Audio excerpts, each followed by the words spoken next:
So today we'll discuss axillary nerve and musculocutaneous nerve. So first the axillary nerve.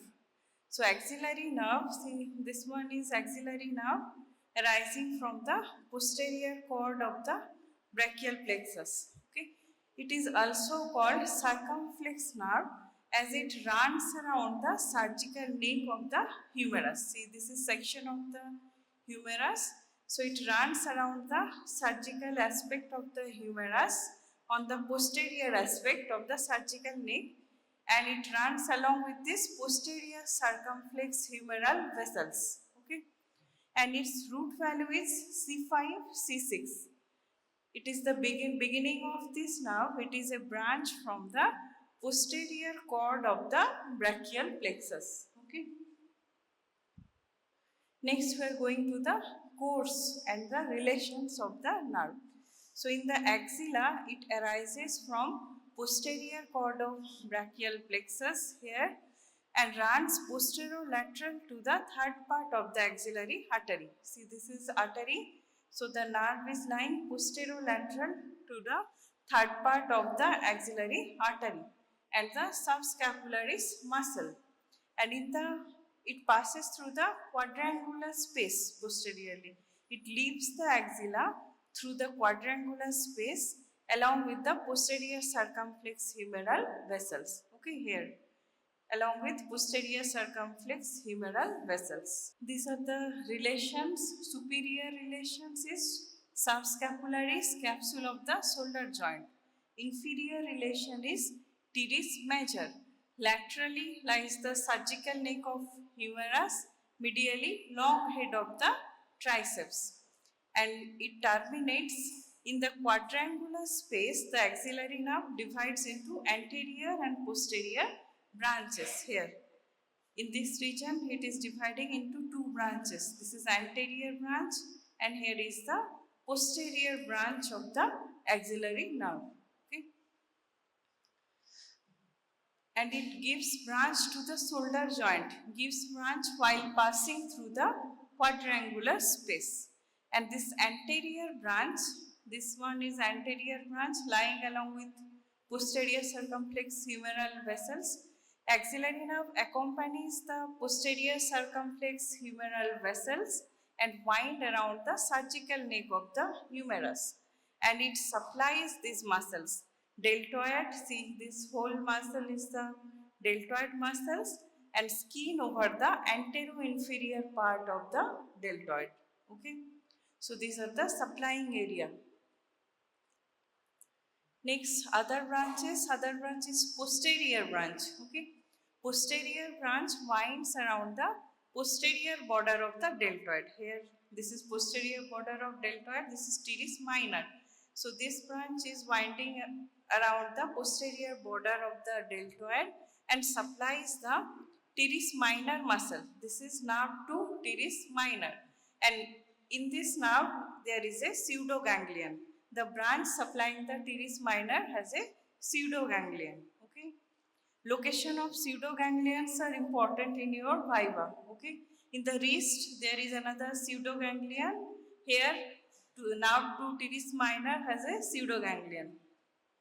Next, there is it is supplying the posterior part of deltoid. Here it is giving the branch and continue as upper lateral cutaneous nerve of arm and supplies the skin over the lower half of the deltoid. Okay, this branch is continuing as upper lateral cutaneous nerve of the arm.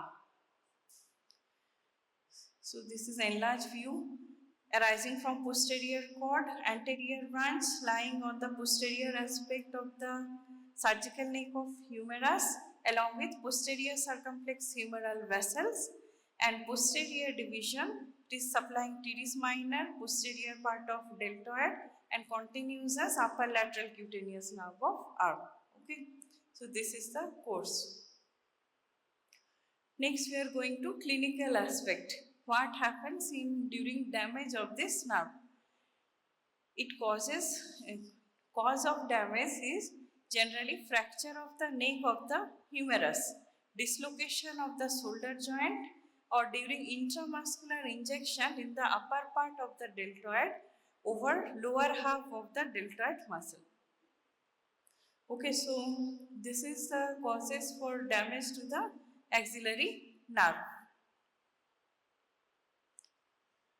What will be the signs and symptoms? There will be function of the deltoid will be lost. Axillary nerve is main supply to the deltoid muscle. So deltoid muscle helps in abduction. Initiation of abduction is done by supraspinatus. Okay. After that, 15 to 90 degree abduction is done by the deltoid. So inability of abduction of the arm from 15 to 90 degree due to paralysis of the deltoid muscle. And there will be loss of rounded contour of the shoulder as it is produced by the deltoid. There will be flaccid paralysis of the deltoid, so there will be loss of the rounded contour of the shoulder joint. And there is regimental badge anesthesia, loss of sensation over the lower half of the deltoid muscle here. In this region, there will be sensory loss on the skin overlying the lower half of the deltoid muscle. Okay, so these will be the signs and symptoms of axillary nerve palsy.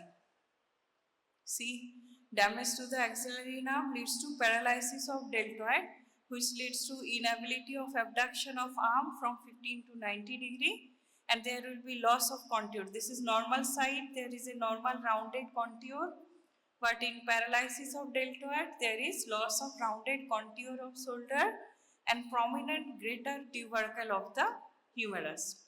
And there will be sensory loss over the skin overlying the lower half of the deltoid muscle, regimental badge sign. Okay, these clinical aspects are important, comes in your theory. Next we are going to musculocutaneous nerve. Okay, musculocutaneous nerve is the main nerve to supply all the muscle in the front of the arm.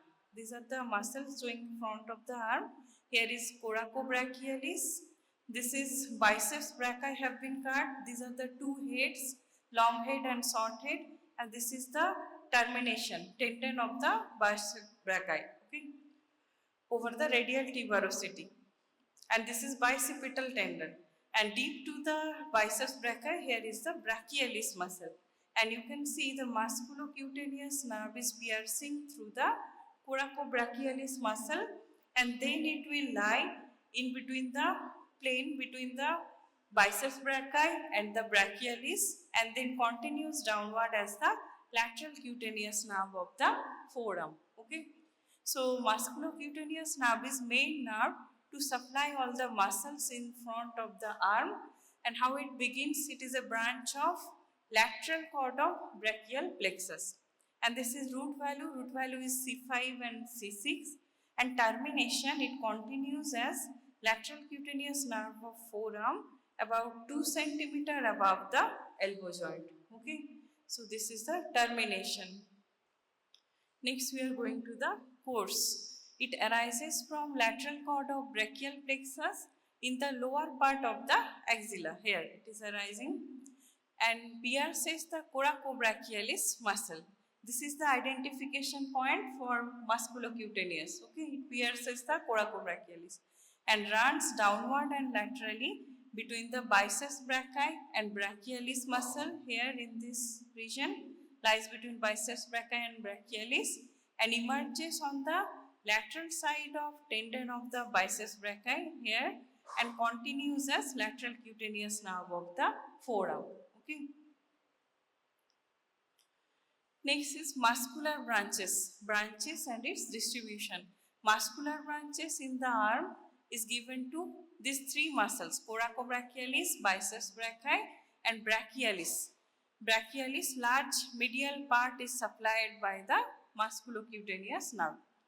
And cutaneous branch, the lateral cutaneous nerve of the forearm, this supplies the skin of the lateral side of the forearm. Here it is going to supply lateral side of skin of the forearm.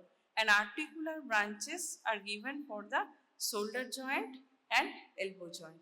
Okay, so these are the branches and their distribution of the musculocutaneous nerve.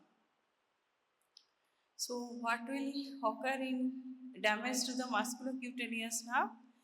There is, in damage of musculocutaneous nerve, paralysis of the biceps brachii, and it will lead to loss of biceps tendon reflex, weakness of supination, and weakness of flexion of the elbow.